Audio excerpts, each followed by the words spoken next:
audience. Sure. So I can tell you that the world has even got more extreme in the past couple of years. I can tell you about the Tel Aviv scene. Yeah. The power is all in the hands of the founders. There are extreme cases there that founders are asking for 48 hours response time, right, for a term sheet. The founder is asking for the 48-hour response time, not the investor. Mhm. And which is, again, this is an extreme case, but there's so much money and there's so much competition of good founders, and the valuations are crazy, and the deals are great for founders. So it's very different than what the story that you've been telling me about the Budapest, right? Oh, definitely. Not So 6 months, it's 6 days, right? yeah.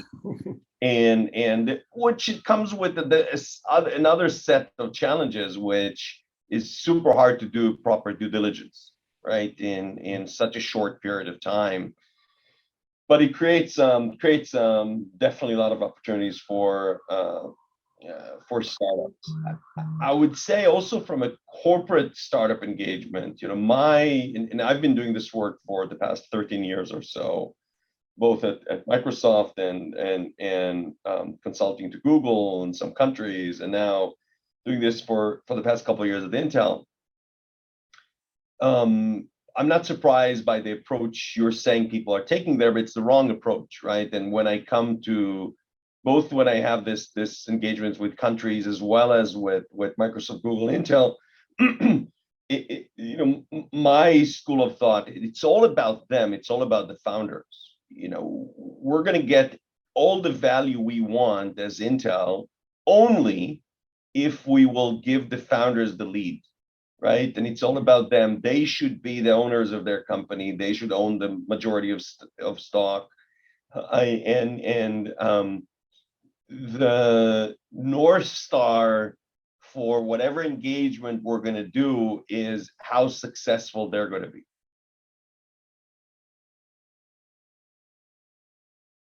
It's easy. It's like every VC would want to select. You want to see that there's a strong team. So we don't like single founders. We like them in teams. So we want to see a solid team that understand both business and technology. You want to see that there is potentially good IP. There's a big market opportunity. So it's not something, the whole market should be significant, and then they could take a significant part of that market, not a sliver of the market. And then the last thing, we want them to also be coachable. So people that are willing to learn. If they know it everything, like there are a lot of successful founders that they know what they know, and they don't want anyone's help. But the founders we engage with are ones that understand that they could learn from others. We're intimately engaged. We will get into discussions where the founder doesn't fit to be a CEO and help them find the CEO to replace them, because they're great, they're super smart, but there might be someone that would do a better job as CEO for their own startup, and they should care because they have most of the stock. So we're highly engaged. Investors sometimes are, they're very IRR driven, which is not always the way the founder thinks, and the founders should have different way of looking at what they do, and the impact of what they're doing. So we don't come at it from an investor perspective. We come at it as we're almost like co-founders in each one of the startups. To get something to show, you want to come with some validation that you have a novel idea, you have a way to bring it to market, maybe you have a concept of how it's going to look like, and then that you met with few potential customers and got their feedback. That's a good way to start getting out your seed. The best time is when you have some feedback already from potential prospects. Cool. Then things look different, and you always need to show that you're fully aware of what's happening out there. If there's a competition, if there's other ways of doing what you're trying to achieve, super critical.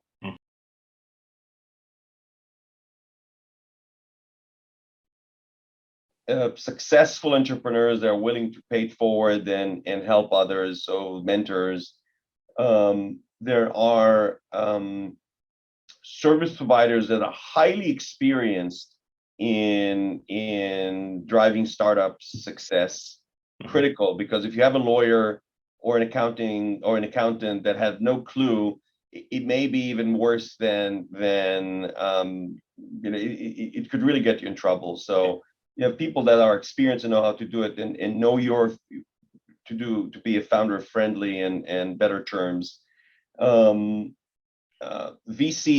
and when I got into some markets when we did the Microsoft programs, and the VC would tell me we take majority of the company. I said, so someone needs to take you out of business, because this is not the way it should be. The founders should hold majority of the company, right? Sure.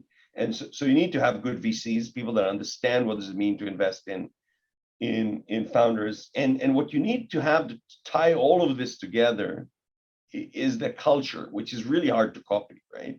You need to have that culture of failing. So it's fine to fail. It calls experience. It's called learning.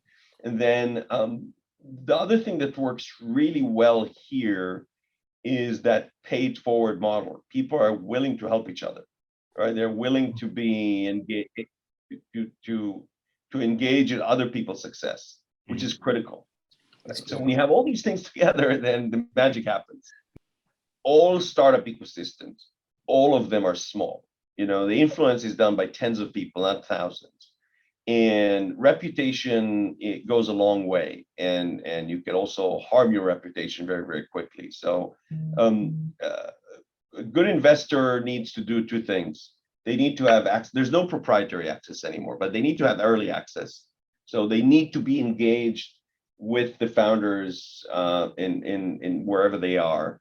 And the second thing is they need to have the reputation that people would want to take their money, because as I said, at least in this market, it's a founder market. So the founder needs to want to take your money, and in order to do so, you need to have the reputation of the one that are helping. So you're valuable. You're bringing funding opportunities. You're bringing business opportunities, but you're there also when things are not going that great. There's enough stories about investors that just on the first opportunity they just walk away, and that's the worst thing that could happen to a startup, right? So, there's one thing. The second thing is there are very powerful founder networks. If it's WhatsApp networks, if it's there's all kind of these networks of founders that you need to be active there. We've seen this in the last few years. Here's the change. It's no longer that the investors are these bankers that are sitting in the bank, right? And everyone is coming to the bank to ask for a loan. I think the more successful ones are the ones that are part of the ecosystem. They take part. They go to the events. They meet with startups where their startups are at. They are again, one of these other things that makes a thriving ecosystem, although COVID makes it hard, is being part of all this thriving, but volume and velocity of events, right? There's tons of stuff that pre-COVID, there were probably every night in Tel Aviv, there was a startup event that you could go to. So I think the smart investors are part of that energy. Right? They don't just sit in their office. If they sit in the office, no one would come anymore.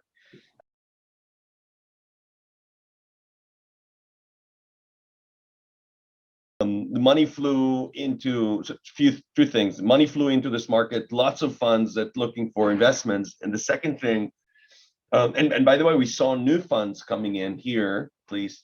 And there's one fund Insight that decided to take almost all of Series A. So they've just put so much money in because they said, we just need a few winners. So we don't care about all the ones that are going to go away. And they put so much money into startups. So if valuations inflated. And for unicorns as well, the thing is that what happened in COVID is the whole digital transformation got a strong push up. right? So it was really a transitioning point. So even if we're going to see a fix, I don't think the market is going to lose its ground completely. But at least here it's a new market, right? Where you see so many startups acquiring startups. It's an interesting phenomenon. There's Sure. tremendous amount of money right now. Okay.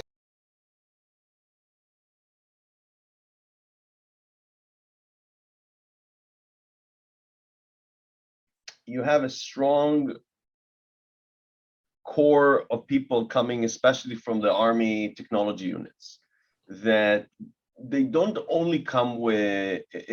So the comparable is universities, right? In other countries, the thing is, university is usually not applied research; it's research.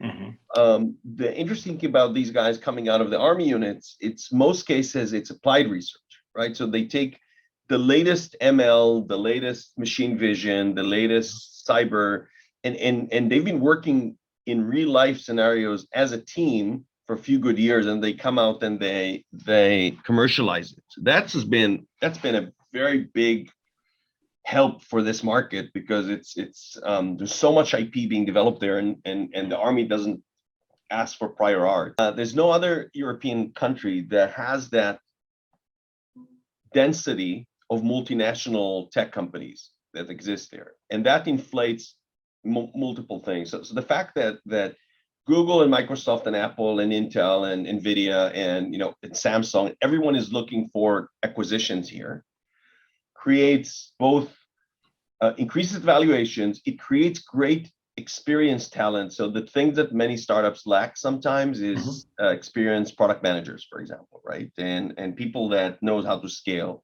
So you hire these people off the global tech multinationals, and because of the density here, it just feeds the market, right? And everything goes up. Salaries in tech goes up. The valuations of these unicorns goes up. And again, what the things that's hard to copy is this culture of it's fine to fail. You're moving super fast. You don't accept no as an answer. By the way, there's no local market, which is very helpful, right? Because from day one, you have to look at the largest global markets. You can't. If you're in Budapest, you may be fine with some local customers, or somewhere local. The DACH companies are looking at Germany, Switzerland, Austria. Israeli company has no choice. Their first market is usually the US. Their VCs also pushing them for it. The way they look at their local market, even the largest companies locally, they look at them as design partners, basically, but not as their market.